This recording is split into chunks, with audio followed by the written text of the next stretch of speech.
Magandang hapon po sa inyong lahat. Ako po ay wala sa Bulacan.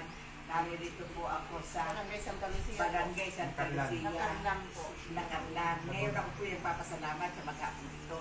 Kaya po ako sumilip sa Facebook. Eto ako. Kasi napunta ko sa, may pinuntahan kami, anong lugar yun? Talangan po. Sa Talangan. Ngayon na meron kami, may isang buo siya, ibinaan kami. Ngayon naisipan ko maglasad. Ito po ang dasal ko. Magandang hapon po sa buong kapuluan. Ako po ay naririto. Na kung sakali man na ako ay nasa Facebook, ibinamay ko na rin po ang lugar ng Barangay Santa Lucia. Barangay Santa Lucia. Wala akong patapusan na aking pasasalamat dahil hindi ko po sukat akalain na bigyan ako ng pagkakataon. Marami po akong nakita na maganda at karapat-dapat. Lalo naman po sa tahanan na aking dinalaw. Ako po ay magsasalita. Maraming salamat sa iyo, ate, kuya. Lalo na sa Marcel. Oo. Ito, mensahe sa inyo. Kayo aking dinalaw, ako'y inyong pakinggan. Nasa magandang linya ang inyong kinalalagyan. Ipagpatuloy mo lahat ang lahat ng ito dahil ito ay pula at ito'y ng buhay ninyo. Kaya ngayon ito'y narinig mo, anak ako ay pakinggan. Dahil ikaw aking anak, ay tunay kang nasiwang. Kaya ayusin mo ang lahat ng bagay, lalo ang pagtulong sa lahat ng bagay na nangangailangan. Lalo kang pagyayamanin, pagyayabuhin ang iyong karuhayan. Magandang hapon po, yun po ang masabi sa iyo. Ngayon, ano pangalan ng asawa mo? Jenny po. Jenny. Ito kay Jenny. Ano po ba kayo? Ito. Mariin akong nangusap na dapat malaman. Dahil ito si Jenny, may karaingan. Sa matres, aking anak ang kanyang karamdaman.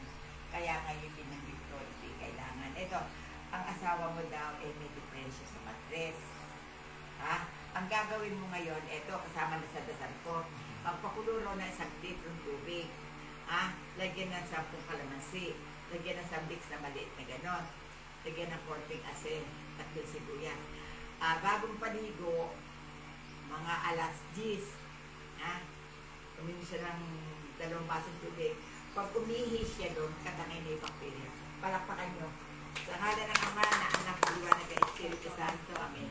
Ipinagdarasal ko po ang kanyang karamdaman. Sana po sa pamamagitan ng ikot, makamit po sana niya karamdam ang kagalingan kahit hindi ko po siya nakarap.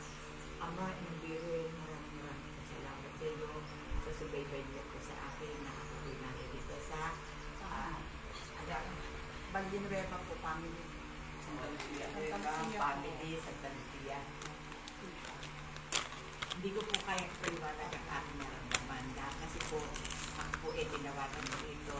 Mahal na salamat po sa iyo at pagpasalo po ang lahat ng pinasasakupan ng kanyang pamilya. Ano pangalan mo? Randy po. Ito, Randy, binabati kita aking anak. Talagang ganyan ang buhay, ang hanap buhay na pagtsaga. Talagang may kamit biyaya. Kaya pagpatuloy mo, maligaya ka naman at ang patnubay ng Diyos ay lalanak sila mo. Binabati kita ni Sir, tagumpay naman ang buhay. Talagang ganyan. Lahat tayo umaakit sa hagdanan, pero ang biyaya ng Diyos ay sa iyo. At lalo naman kayo, ipagpatuloy niyo ang biyayang ito at ang tagumpay niyo, pagpapala ng Diyos. Sa ngalan ng Ama na Anak na Liwanag at Espiritu Santo. Amen. Si Josie po, si Josie. Yung bunso na nag-aalaga kay Bunso. nanay. Ano pangalan? Josie Josie. Abanto. Isang mariing pangungusap ako anak kay narito dahil ito aking anak. Ang kanyang problema sa baga, ang kanyang karaingan. Kaya kung sakali man aking anak, kuminsan ito ay may hingal at merong mararamdaman ng pabibigat ng paa. Huwag kayong mag-alala, kagalingan ang ibibigay sa inyo. Regalo, amen. Bye. Ako po muli papauwi na muli sa Bulacan. Maraming po salamat.